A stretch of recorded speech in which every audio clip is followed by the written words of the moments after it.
I was still in my hospital gown when the bank manager looked at me with a face I'll never forget. That strange mix of pity and awkwardness people wear when they know they're about to destroy your world. "Mrs. Thompson," he said slowly, "the account has been closed for over a week now. The funds were withdrawn in full. All $268,000. I remember blinking hard, my brain trying to catch up. My heart monitor beeped wildly behind me, and the nurse hovering at my side asked if I needed to sit down. I didn't answer her.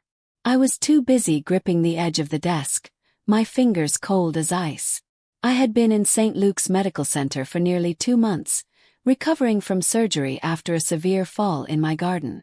I hadn't even stepped outside the hospital gates. And yet my life savings, my safety net, my future was gone. "Who?" I croaked, my voice trembling. The manager hesitated. He shifted uncomfortably in his seat, then pushed a paper toward me. "It was withdrawn by your daughter. She came in with your signature." First I thought he meant with me. But then it clicked. My daughter Jessica had forged my signature. My own flesh and blood. My mind flashed back to the last time I saw her before my surgery. She was standing by my hospital bed, brushing my hair away from my face and telling me not to worry. "You just focus on getting better, Mom. I'll take care of everything at home." And she had, just not in the way I imagined. I stared at that piece of paper with my shaky, messy-looking signature. It looked almost like mine. Almost, but not quite. The P in Thompson curled the wrong way, and the S looked rushed. Still, it was close enough to fool the bank. And then, as if the universe hadn't already kicked me hard enough, I learned something else. She hadn't taken the money to pay bills, or to fix her broken-down car, or even to keep the lights on in her home. Well, Jessica had been flashing stacks of cash on social media, throwing lavish dinner parties, and wearing clothes she couldn't have afforded before. All bought with my money. I should have been in tears right then, but I wasn't. My shock was too big for crying. Instead, a cold, sharp anger began to grow inside me. I wasn't just a frail, 83-year-old blonde grandmother in a hospital gown anymore. I was a woman who had been betrayed by the person she'd given her life to protect. And I knew one thing. I wasn't going to let her get away with it. I should explain who I am. My name is Margaret Thompson, born in 1942 in Cedar Falls, Iowa. I worked as a school librarian for over 40 years before retiring with a modest pension and some savings. I'm not rich. Not even close. But I've always been careful. Every penny mattered. I clipped coupons, I bought second-hand clothes, and I kept a small vegetable garden behind my white clapboard house. I'm a widow. My husband, Daniel, passed away 10 years ago. Since then, my daughter has been my only close family. I thought we had a bond that couldn't be broken. I was wrong. Jessica was the kind of girl people described as charming when she was young. Blonde like me, with big blue eyes and a smile that made men trip over themselves to help her. But over the years I started to see the cracks, the impulsive spending, the debts, the little lies she told without blinking. I chalked it up to immaturity, thinking she'd grow out of it. She didn't. When she married Robert, a well-groomed, smooth-talking man who always smelled faintly of expensive cologne, I thought maybe she'd finally settled down. But there was something about Robert that made me uneasy. He always avoided eye contact when I asked him direct questions, and I once overheard a phone call where he spoke in hushed, angry tones about keeping this quiet. Still, I pushed my suspicions aside. He was my son-in-law, and I wanted to believe the best. That day in the bank, though, everything began to connect in my head. The sudden expensive vacations they'd been taking. The new car Jessica had posted about just a month before my surgery. The gold bracelet she'd been wearing last Christmas. A bracelet I knew Robert couldn't afford on his salary. She hadn't just stolen from me. She had planned it.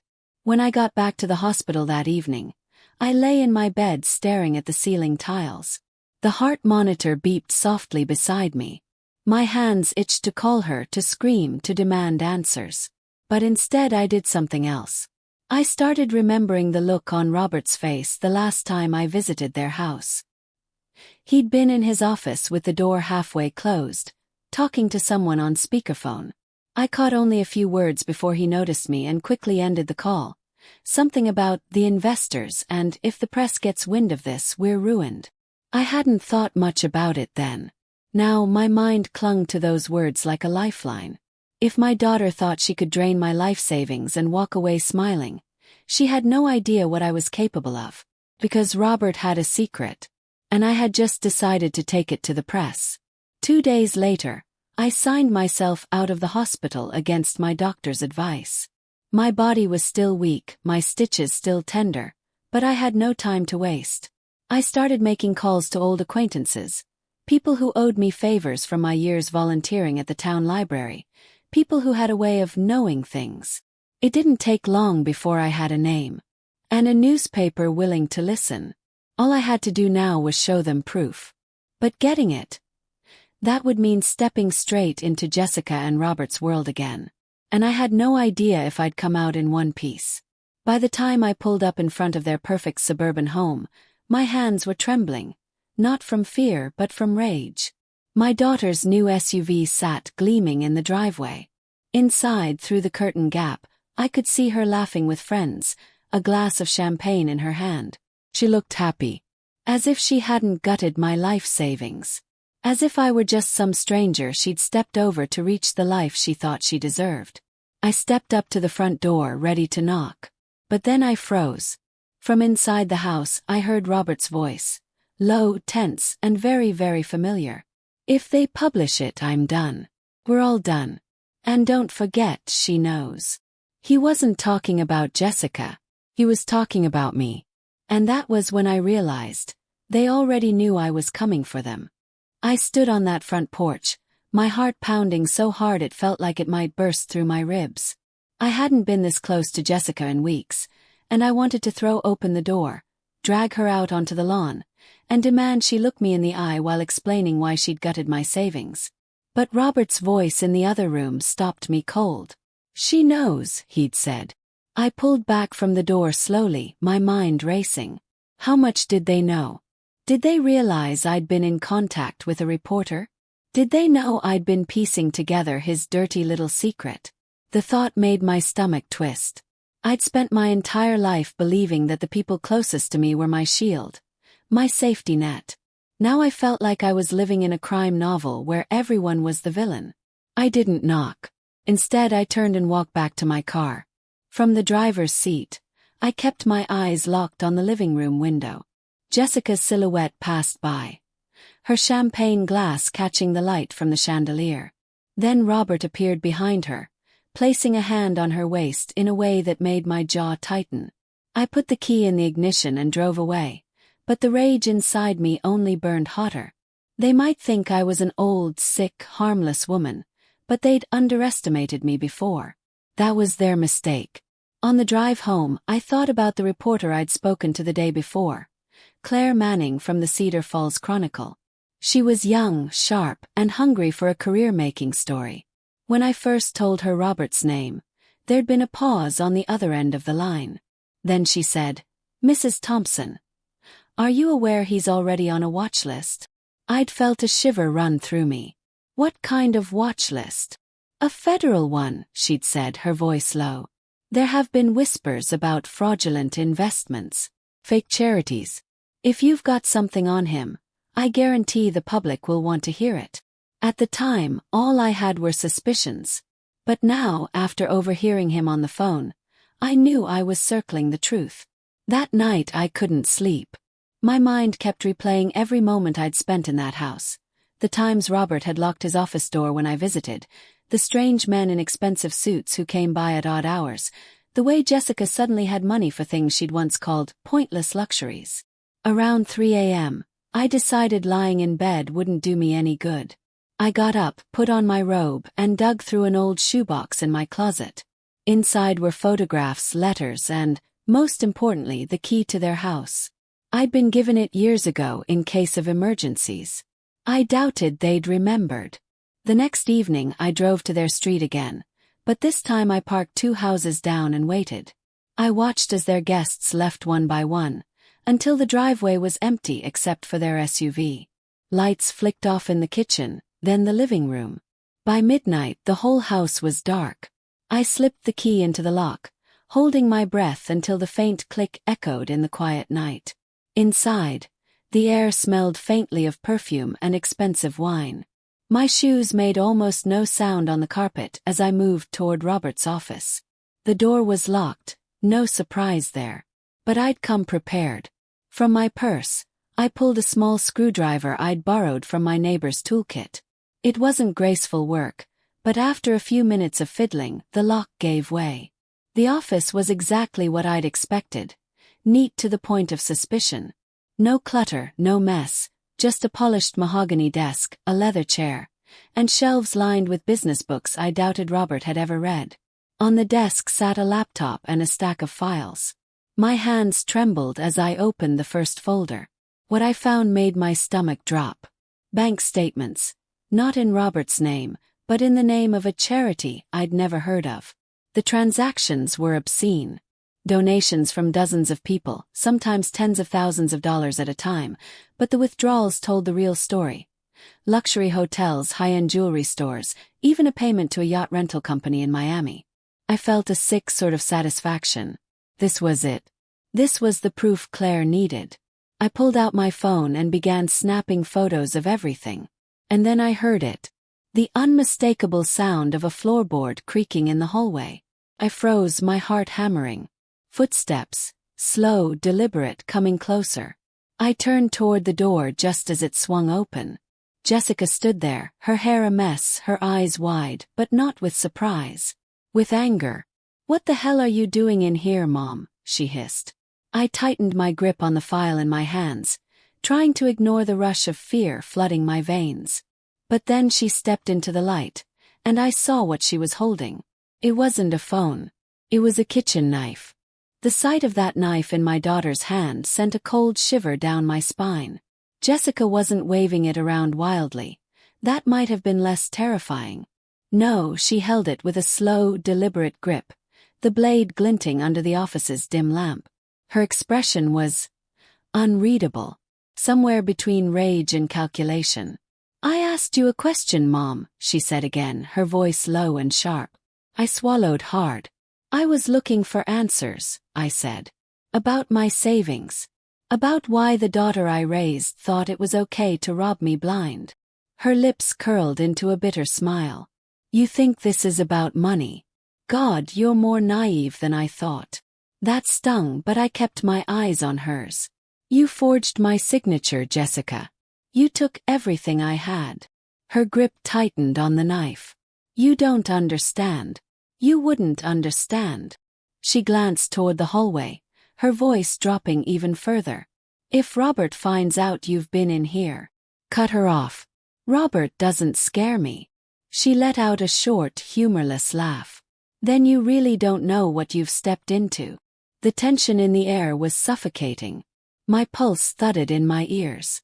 I had two options: put the file back and leave quietly, or push her now and risk whatever consequences she was hinting at. Chose the latter. "I know about the charity," I said. "And I know Robert's been laundering money through it. Have proof, Jessica. Proof that would ruin him." Her face went pale for a moment, just a flicker before she composed herself again. "You shouldn't have come here," she murmured. Then she stepped forward. I took a step back, clutching the folder to my chest. My heel brushed against the desk, and I realized there was no place left to move. "Put the knife down," I said quietly. "You're still my daughter." Something dark flickered in her eyes. "You're only saying that because you still think there's a way back from this." "There's not. You've seen too much." Her voice cracked on that last sentence, and for the first time, I wondered if the knife was about fear rather than aggression. But fear of what or who? And then a new sound cut through the air. The slow creak of the front door opening. Jessica's head snapped toward the hallway, her eyes widening. She quickly tucked the knife behind her back and leaned in close to me. "Not a word," she hissed, her breath hot against my cheek. "If you care about walking out of here alive, you'll act like you came to drop off cookies or something stupid like that." My mind was reeling. But then I heard Robert's voice calling from the living room. "Jess, you awake?" She forced a smile, one that didn't reach her eyes, and yelled back, "Yeah, honey. Just getting a glass of water." Then she turned to me again, her smile vanishing. "Go. Now." I walked past her, my hands still clutching the folder. She didn't try to take it from me, which told me she was either too rattled or had another plan entirely.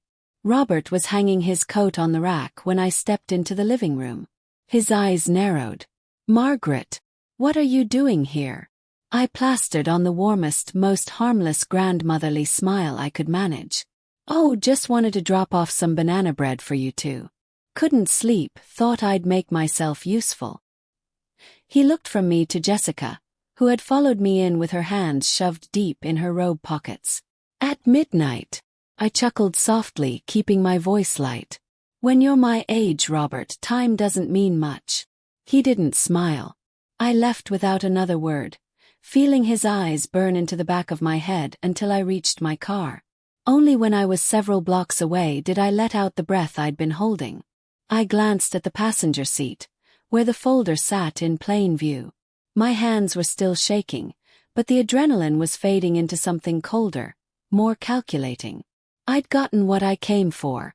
But now, Jessica knew I was coming after them. And Robert? Well, he wouldn't stay clueless for long. The next morning I called Claire at the Chronicle. "I have proof," I told her. "That's great, Mrs. Thompson," she said, excitement in her voice. "When can you bring it in?" I hesitated. "Not yet. If I hand it over now, they'll know. And they'll come for me." There was a pause. "Do you think they'd hurt you?" I thought about the look in Jessica's eyes when she held that knife. The tension in Robert's voice when I overheard him on the phone. "Yes," I said quietly. "I think they would." Claire sighed. "Then we need to be careful. Keep everything hidden. And if you hear from them, write it all down. The more details, the better." I agreed. But before I hung up, she said something that made my stomach drop. "Mrs. Thompson, one more thing. I did some digging last night. That charity Robert runs. One of its major donors is a federal prosecutor's wife. If this story goes public, it's not just going to be about fraud. It's going to shake people in places you don't want to mess with." Her words echoed in my mind long after we ended the call. I was no longer just dealing with a greedy son-in-law and a treacherous daughter. I was stepping into a storm big enough to swallow me whole. That evening, I went to hide the folder in my attic. But when I reached for the string to pull down the ladder, I froze. The ladder was already down. And there were fresh footprints on the attic floor. For a moment, I couldn't move. I stood at the bottom of the attic ladder, my hand still gripping the pull cord, staring at those fresh footprints in the dust above. They weren't mine. I'd been in that attic only twice since Daniel died. Once to store old photo albums, and once to tuck away the box of keepsakes I didn't want Jessica rifling through. Both times, I'd swept the floor and pulled the ladder up behind me. Now the prints, heavy, deliberate, trailed toward the far corner, where a stack of boxes sat beneath the sloped roof. My first thought was burglary. My second thought was worse. Jessica or Robert had been here. And if they'd been looking for the folder I'd taken, they might have found something else. I climbed the ladder slowly, each creak of the wood echoing through the silence. The air up there was cold and smelled faintly of cedar. I followed the footprints. They led straight to the box with Daniel's handwriting on it, the one marked private. My heart clenched. That box held letters from our early marriage, my grandmother's brooch, and the title deed to my house. The lid was off. Inside, the letters were tossed about, the brooch missing, and worst of all, the deed was gone. I felt my knees go weak. Without that deed, proving ownership of my home would become a nightmare. And I knew exactly who would benefit from that. I stumbled back down the ladder and sat at my kitchen table, my hands trembling so badly I could barely hold my phone. Called Claire. "They've been in my house," I said, my voice shaking. "The deed's gone." There was a pause, then her voice tightened. "That's bad. If they're planning to sell or remortgage it, they'll try to move fast before you can stop them. Do you have a lawyer?" I thought about Harold Peters, the small-town attorney Daniel and I had used for years. "I do," I said. Call him. Now, she urged. And Mrs. Thompson, you need to think about your safety. These people aren't going to stop just because you're family. I called Harold, and bless him, he answered on the second ring. Maggie. It's been years. How's retirement treating you? I told him everything. The theft, the forged signature, the folder of evidence, and now the missing deed. By the time I was done, his tone was grim. Don't panic yet, he said. We can file an affidavit of ownership and flag the deed as stolen. That way, they can't legally sell or remortgage without triggering an investigation. But Maggie, you have to understand, if they've taken it this far, they might not care about what's legal. I know, I said quietly. I hung up and locked every door and window in the house. For the next 2 days, I barely left, afraid that if I came home, I'd find everything gone. On the third morning, an envelope was slid under my front door.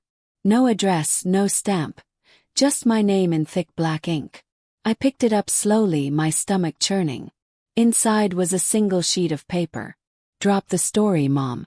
Below it, a photo, me in my hospital bed sleeping. My hands went cold. Someone had been in my hospital room.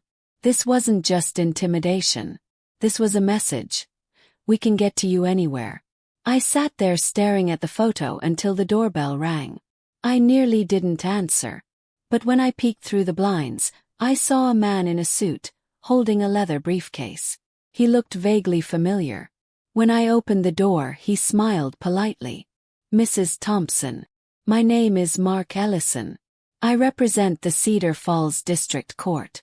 I have documents you need to see. I stepped aside, and he walked in, setting the briefcase on my coffee table. He clicked it open, pulled out a folder and slid it toward me. Inside were papers with bold letters at the top. Notice of foreclosure. I looked up at him, my voice barely above a whisper. This is a mistake. I've never missed a payment in my life. He hesitated. I'm afraid your daughter's name is on the property now. And she's taken out a substantial loan against it. The room seemed to tilt around me. Jessica hadn't just stolen my money. She'd stolen my home. I was still staring at the papers when Mark cleared his throat. Mrs. Thompson, off the record. I think you should leave town for a while. This is about to get ugly. I frowned. Why would you say that? He glanced at the window before leaning closer. Because I've seen Robert's name come up in cases that disappear before they hit trial. And the people who push too hard against him, they tend to vanish. That night, I packed a small suitcase and put the folder of evidence in a locked tin box under the floorboard in my bedroom closet. If they wanted to take everything else, fine. But they weren't getting that. The next morning, I left early to meet Claire in person for the first time. I figured it was safer to hand her copies of the evidence and keep the originals hidden. I arrived at the diner we'd agreed on and slid into a booth in the corner. She walked in a few minutes later, smiling tightly as she sat across from me. Do you have it? She asked. I reached into my bag and handed her an envelope. It's all there. Bank statements, shell company records, everything. She opened it, flipping through quickly, and then she froze. This isn't what you described. I frowned. What do you mean? It's the same papers I took from Robert's office. She pushed the folder back toward me. Maggie, these are blank. Every page. I stared at the blank pages in disbelief. No, I whispered, shaking my head. That's impossible. I checked them before I left the house. Claire's eyes were serious. Then someone switched them. I gripped the edge of the table.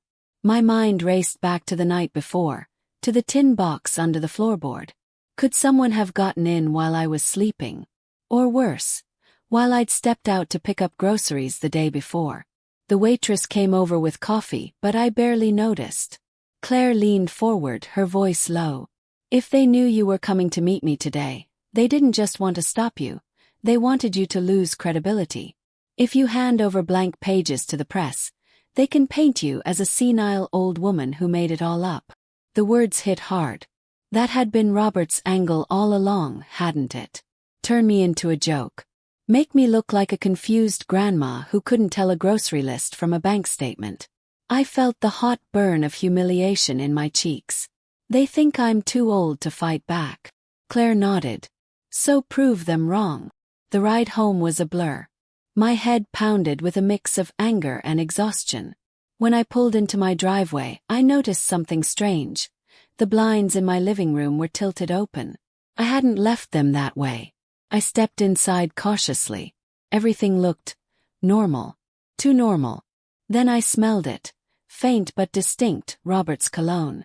They'd been here. I went straight to the bedroom and pulled up the floorboard. The tin box was there, but the lock had been snapped clean off. Inside, the real folder was gone. In its place was a small, folded note. "We warned you, Mom." I sat on the edge of my bed, staring at those 4 words until they blurred. My breathing slowed. My chest tightened. I thought of Daniel, of all the years we'd worked to keep this house, to live within our means. I thought of Jessica as a little girl, clutching my hand at the county fair, asking for cotton candy. Where had she gone? And then I thought about Robert, smug, calculating, dangerous. Something inside me hardened. That evening I didn't call Claire. I didn't call Harold. I didn't even call the police. I knew better than to trust that route when Robert's name could make cases disappear. Instead, I opened my laptop and began making a list. Not of evidence, of allies. There was June, who ran the church's food pantry and knew everyone's business. There was Henry, a retired cop who played poker at the Legion Hall and hated Robert with a passion.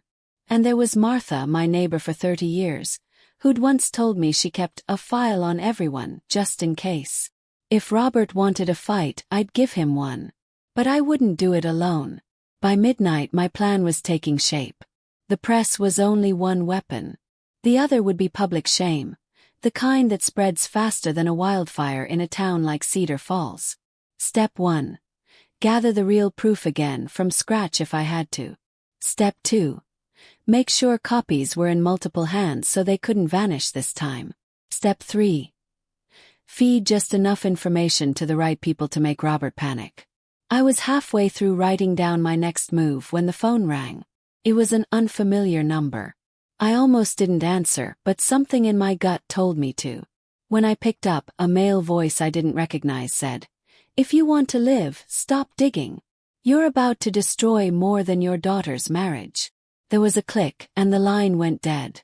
I sat there, phone still in my hand, the words repeating in my head.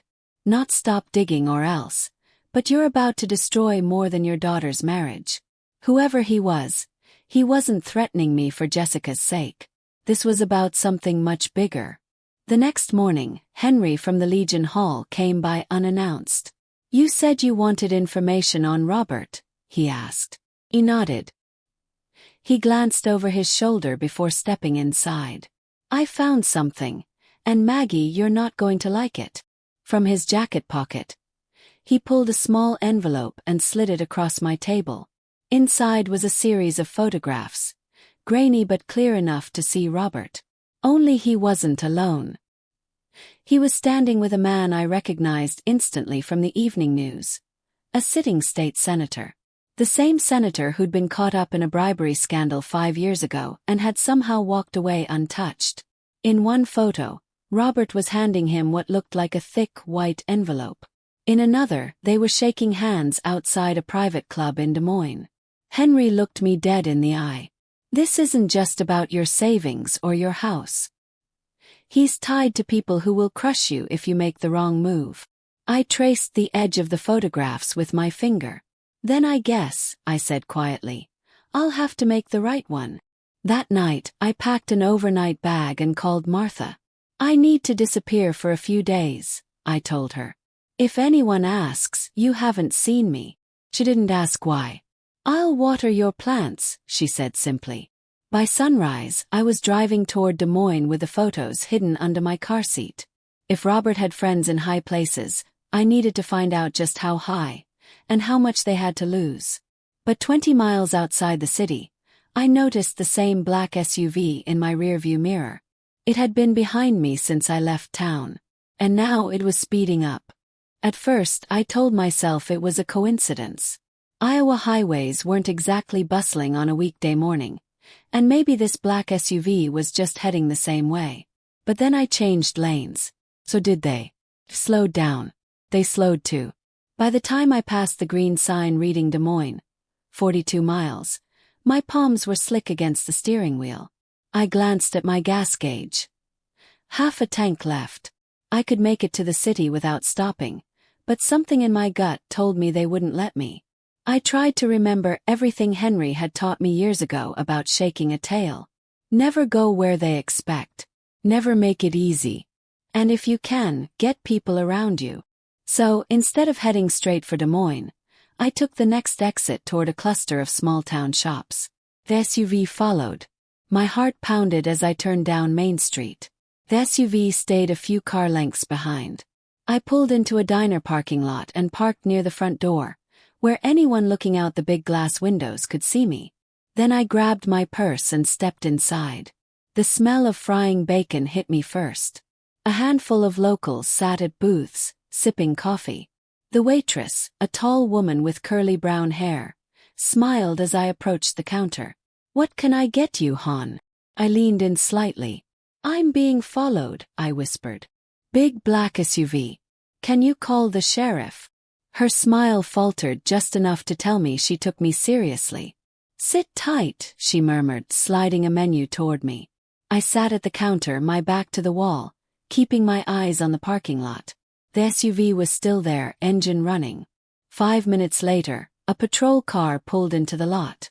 The SUV's brake lights flared. Then it sped off. The deputy, a young man who looked barely out of the academy, came inside. "Ma'am, I heard you think you're being followed." "Yes," I said. "And they're connected to a man named Robert Landry. You should know." He raised his hands. "I can take a statement, but I'm going to be honest. If this is about Landry, you need to talk to the state police. Folks around here. Don't mess with him." The way he said it made my stomach twist. Robert's reach wasn't just political. It was local, too. I left the diner an hour later, careful to take a different route toward Des Moines. This time no SUV appeared. By the time I reached the city, my nerves were shot. I drove straight to the address on the back of one of Henry's photos, the private club where Robert had met the senator. It was an old brick building with gold trim and tinted windows. The kind of place that didn't advertise. I parked down the block and sat there watching. After 20 minutes, a black sedan pulled up. Out stepped Robert. He wasn't alone. 2 men in dark suits flanked him, both with the build and posture of people who knew how to make problems disappear. My chest tightened. I sank lower in my seat. They went inside, and for a moment I considered leaving. But then I saw him, the senator from the photographs, arrive and shake Robert's hand like they were old friends. Whatever they were planning, it wasn't a friendly poker game. I grabbed my phone and began taking photos from my car. That's when someone knocked on my window. I nearly screamed. A man I didn't recognize leaned down, his face inches from mine. "Mrs. Thompson," he said in a low voice, "you don't want to be here." "Who are you?" I demanded, clutching my purse. "Think of me as a messenger. Robert says to go home. He says you're too old for this, and that you don't understand what you're walking into." I forced a shaky laugh. "Tell Robert the first understand perfectly." His expression hardened. "If you understood perfectly, you'd already be gone." Then he straightened, walked away, and climbed into a silver pickup truck. I sat there for a long moment, my hands trembling. Then I started my car and drove to a motel on the edge of town. Inside my room, I spread the new photos on the bed. If Robert thought fear would stop me, he'd forgotten one thing. I'd already lost everything. The only thing left to lose was him. I called Henry. "I have proof Robert and the senator are meeting. I saw them today." He whistled low. "That's dynamite, Maggie. But dynamite blows in both directions." "I know," I said. "Which is why I'm not keeping it here. I'm going to send it to people who can't be bought." Henry paused. "You sure about this? Once you pull that trigger, there's no going back." I looked at the photos again. I'm sure. The next morning I headed to a FedEx store to mail copies to Claire, Henry, and a third contact I'd never told anyone about, a retired judge who'd once fought corruption in the state capitol. I was halfway back to the motel when I realized my room key was missing. I must have dropped it. When I got back to the motel, the door to my room was ajar. Inside, the bed was stripped bare, my suitcase was gone, and on the nightstand sat a single object. The brooch my grandmother had left me. Pinned to it was a note. Next time it won't be a keepsake. I stood in that motel room, holding my grandmother's brooch, my stomach twisting like a knot. They'd been here. Again. This wasn't about stealing anymore. This was a warning. And they wanted me to know they could get to me anywhere, even in a place I hadn't told a soul about. I sat on the edge of the bed, running my thumb over the smooth gold edges of the brooch. I'd been clinging to the hope that maybe Jessica was just caught in Robert's web, that she wasn't fully in on his games. But the brooch was from my attic, which meant she'd either been here herself or sent someone she trusted. The daughter I'd raised had turned into someone I couldn't recognize. That night I called Henry. "We can't keep waiting for Robert to make the next move," I said. He grunted. "Good. I was starting to think you were enjoying being the mouse." "I'm done being the mouse," I said. "It's time to bring the cat into the trap." Step 1 was tightening my circle. I told Claire to keep her phone off except for a burner number I gave her. I asked Henry to dig deeper into Robert's financial connections. Not just the charity, but any private accounts he might be hiding. Then I knocked on Martha's door. She answered in her robe, her hair up in curlers, and when I told her what I needed, she didn't hesitate. "You remember when you told me I was paranoid for keeping all those files?" she said, smirking. "Yes," I said. "Well," she said, disappearing into her living room and coming back with a cardboard box. "Lucky for you, I don't mind being paranoid." Inside were manila folders, each with a name in bold black marker. Robert had his own file, thicker than the rest. We sat at her kitchen table flipping through page after page. There were photocopies of property tax records, old business filings, and even a blurry photo of Robert with a man Martha said used to run illegal poker games in the basement of a now-defunct bar. One document in particular caught my eye. A deed transfer showing Robert as a trustee for a piece of farmland outside Cedar Falls. The land was registered to an out-of-state holding company. The kind people used when they wanted to hide something. "Martha," I said slowly, "do you know what's on that land?" She shook her head. "Never been there. But I heard Robert keeps people away. Puts up no trespassing signs." The next morning, Henry and I drove out to see it for ourselves. The property was surrounded by a high chain-link fence topped with barbed wire. There was no farmhouse, no crops, just a large metal warehouse in the middle of the field. It didn't take a genius to know Robert wasn't storing tractor parts in there. Henry pulled out his phone and started taking photos. "We could send these to Claire," he said. "She could start asking questions." "Not yet," I said. "We need more than photos of a locked building. We need proof of what's inside." Henry gave me a look. "You're thinking about going in, aren't you?" "I'm thinking," I said, "that if we don't, Robert will keep feeling untouchable."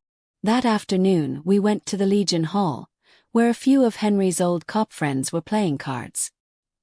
He casually mentioned needing eyes on a certain property, and within an hour, one of them handed him grainy drone footage taken from above the warehouse. At first, it looked unremarkable. But when we zoomed in, we saw stacks of crates being unloaded from the back of unmarked trucks. One of the crates broke open in the footage. What spilled out wasn't farming equipment. It looked like stacks of cash wrapped in plastic. I sat back, my pulse quickening. Robert wasn't just laundering money through his fake charity. He was moving it in bulk, and that warehouse was part of it. Henry leaned forward. "Maggie, this isn't just enough to ruin him. This is enough to bury him." That night I called Claire. "I have something big," I told her. "Bigger than the senator?" she asked. "Yes. And if we play it right, we can take them both down." We agreed to meet the next morning at a safe spot, the church food pantry, where June could keep an eye on the street. But when I pulled up to the pantry the next day, Claire wasn't there. June came out, her face pale. "Maggie," she whispered, "you need to leave." "What happened?" I asked. June glanced around before leaning in. "Claire's in the hospital. They say it was a car accident. But Henry says her brakes were cut." The world tilted around me. They weren't just sending warnings anymore. They were eliminating obstacles. And if Claire was in the hospital, that meant the only copies of the warehouse footage were with Henry and me. I drove straight to Henry's house. The front door was open. I stepped inside slowly, my heart pounding. The living room was a mess. Drawers pulled out, papers scattered everywhere. And on the coffee table, in the middle of the chaos, was a single Polaroid photo. It was me, standing in my kitchen, taken from outside my window. On the back, scrawled in thick black marker, was a single word. June. I stood in Henry's ransacked living room, clutching that Polaroid so tightly my fingers ached. June. It wasn't just a threat, it was a countdown. Henry's voice came from the kitchen. "They didn't take the hard drive." I turned to see him holding up a small black device, the kind that could fit in the palm of your hand. "This has everything," he said. "The warehouse footage, the drone shots, the old tax records. If we can get this in front of the right people, Robert's done." I took a deep breath. "Then we don't wait anymore.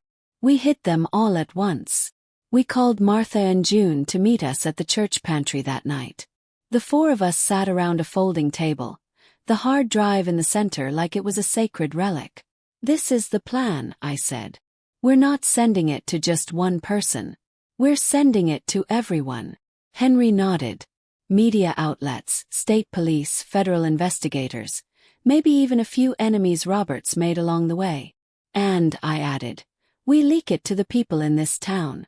Every photo, every document. He can't silence the whole town." June grinned. "We'll make him famous for all the wrong reasons." The next morning the plan went into motion. Martha's nephew uploaded the files anonymously to several news sites. Henry's poker buddies slipped printed copies into mailboxes all over Cedar Falls. June, bless her, handed USB drives to every church member who would take one. By noon, Robert's face was plastered across 3 online headlines. Local businessman tied to money laundering operation. Charity fraud connected to state senator. Drone footage reveals cash warehouse in Cedar Falls. I knew it wouldn't be long before he came for me. Sure enough, just after 2, a black SUV pulled up outside my house. Robert got out first, his perfect suit and slick smile looking oddly desperate now. Jessica followed, her hair pulled back tight, her eyes darting nervously. I opened the door before they could knock. "Come to confess?" "Yes." Robert stepped forward, his smile never reaching his eyes. "Maggie, we can make this go away. Delete whatever you think you have, and I'll make sure you're comfortable for the rest of your life." I almost laughed. "You mean you'll let me keep my own house?" Jessica's voice cracked. "Mom, please, you don't understand." "Oh, I understand perfectly," I said. "You forged my signature. You emptied my savings. And now you want me to help you stay out of prison." "No, Jessica. This time you get to watch what happens when people find out who you really are." Robert's smile dropped. "You have no idea who you're dealing with." "Funny," I said, stepping aside so he could see the news anchor on my TV, reading out the story. "I think the entire state is about to find out who you are." For the first time I saw real fear in his eyes. By nightfall the town was buzzing. Reporters had camped outside Robert and Jessica's house. Police cars were parked at the warehouse. The senator had issued a no-comment statement, which only made him look guiltier. I sat in my living room, watching it unfold on TV, my grandmother's brooch pinned to my sweater like a victory medal. Then my phone rang. It was Claire. "They've opened a federal investigation," she said, her voice almost giddy. "And Maggie, your name's not in it. We're clean." "Completely." I closed my eyes, letting out a long breath. "Good. That's all I wanted." 2 weeks later, I stood on my porch as a moving truck pulled away from Robert and Jessica's place. Jessica hadn't looked at me as she got into her car. I wasn't sure if I'd ever see her again, and for the first time I didn't feel the need to. This fight hadn't been about getting her back. It had been about getting me back. That night, I sat with Henry, June, and Martha at the Legion Hall. We toasted with cheap beer, the way small-town victories are always celebrated. Henry leaned over. "So, what now? You going to take it easy?" I smiled faintly. "Maybe. Or maybe I'll just keep my eyes open. People like Robert don't grow in the dark. They grow when no one's watching." As I walked home under the streetlights, the air crisp and clean, I felt lighter than I had in years. I'd lost my savings, my trust, and the last illusion I had about my daughter. But I'd won something better, my voice. My proof that even at 83 I could still stand up, fight back and win. And as far as Robert's soon threat, well, soon had come and gone. And I was still here. If this story made your heart race, if it reminded you that age doesn't make you powerless, it makes you dangerous in the right way, then don't just scroll away. Tell me in the comments. If you were in my shoes, would you have forgiven Jessica, or would you have done exactly what I did? Make sure you hit like so more people hear stories like this. Subscribe so you never miss the next chapter. And share this video with someone who needs to know that it's never too late to fight back. Because your story matters too. And maybe next time it will be yours I tell. The headlines died down after a few weeks. Robert and the senator had been indicted. Jessica's name floated in the news for a while. And the Cedar Falls gossip mill had moved on to a local bakery feud that everyone suddenly cared about more than corruption. But I knew better. Criminal empires don't just vanish because one man falls. They splinter, they scatter, and sometimes they come looking for someone to blame. One chilly Thursday morning, I was pruning my rose bushes when a plain white envelope slid under my gate. No stamp, no return address. Inside was a single newspaper clipping, the front page from years ago, showing me and Daniel breaking ground on our house. The photo was circled in red ink. And at the bottom, in the same thick black marker Robert's threats had been written in, were 3 words. "You're not done." I called Henry immediately. "Someone's still watching me," I told him. He came over within the hour, reading the note twice before speaking. "Robert's in federal custody. This isn't from him. But someone in his network could be trying to scare you, or silence you before trial." I frowned. "Silence me from what? I've already handed over everything I had." Henry looked uneasy. "Maggie, did you hand over everything?" Question hung heavy, because the truth was, I hadn't. When I'd raided Robert's office, I'd found more than the charity records. Tucked between 2 books on his shelf was a flash drive. I hadn't even told Claire about it. When I plugged it into my old laptop weeks ago, it had been encrypted. I didn't know what was on it, but instinct told me to keep it. Now, sitting across from Henry, I realized I might have been sitting on the last piece of leverage Robert's enemies wanted. That night, I dug the drive out from the back of my pantry, where I'd hidden it in an old coffee can. My hands shook as I plugged it into my laptop. Password prompt appeared on the screen. For a long time I just stared at it. Then I typed in the only thing I thought Robert might use. Jessica's birthday. The drive unlocked. The files inside were worse than I imagined. Not just financial records but photographs. Locations. Enough to suggest Robert's money laundering wasn't just about greed. It was tied to trafficking. I slammed the laptop shut, my stomach turning. This wasn't just Cedar Falls politics anymore. This was national. And maybe international. The phone rang. I picked up without checking the caller ID. A male voice I didn't recognize said, "Mrs. Thompson, you have something that belongs to us. Bring it to the bus depot tomorrow at noon and you can walk away. If not, well, you know how easy it is for accidents to happen." Blick. I sat there, gripping the phone, my mind spinning. I was 83 years old. I had no business being tangled in this kind of danger. But I also knew that handing over that flash drive might mean letting something monstrous continue. And I'd spent too much of my life turning a blind eye for the sake of peace. This time, there would be no peace until I ended it. The next morning I packed my handbag with 3 things: the flash drive, my grandmother's brooch, and a small voice recorder Henry had given me years ago. I wasn't going to the bus depot to hand anything over. I was going there to draw them out. When I got there, the depot was nearly empty. A man in a gray hoodie sat on a bench near the back, watching me. He didn't get up right away, but when I sat across from him, he leaned forward. "You have it." I reached into my bag and pulled out the recorder, pressing the button so his voice, his words, and my answer would all be captured. "Yes," I said. "And it's already been copied and sent to people who will make it public the second anything happens to me." For a moment his face stayed blank. Then he stood, muttering something under his breath, and walked away. I didn't follow him. I didn't have to. By the time I got home, Henry had already called. "That little stunt," he said. "It worked. My guy at the sheriff's office says the feds just took an interest in your bus depot friend." I sank into my armchair, the flash drive still in my bag. Maybe I wasn't done after all. I sat in my armchair, the flash drive heavy in my palm, as if it were made of lead.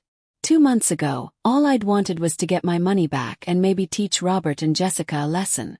But now I was holding proof of crimes that could destroy people far beyond Cedar Falls.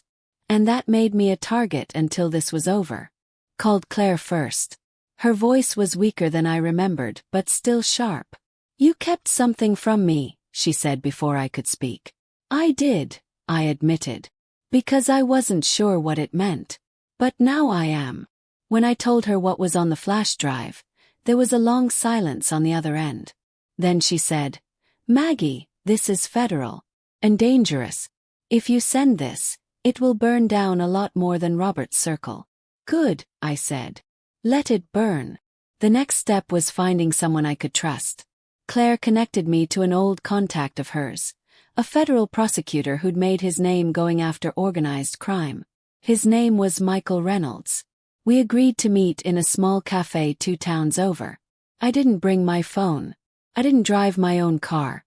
I even wore a hat and sunglasses, like some kind of bargain bin spy. When I slid into the booth across from him, Reynolds didn't waste time.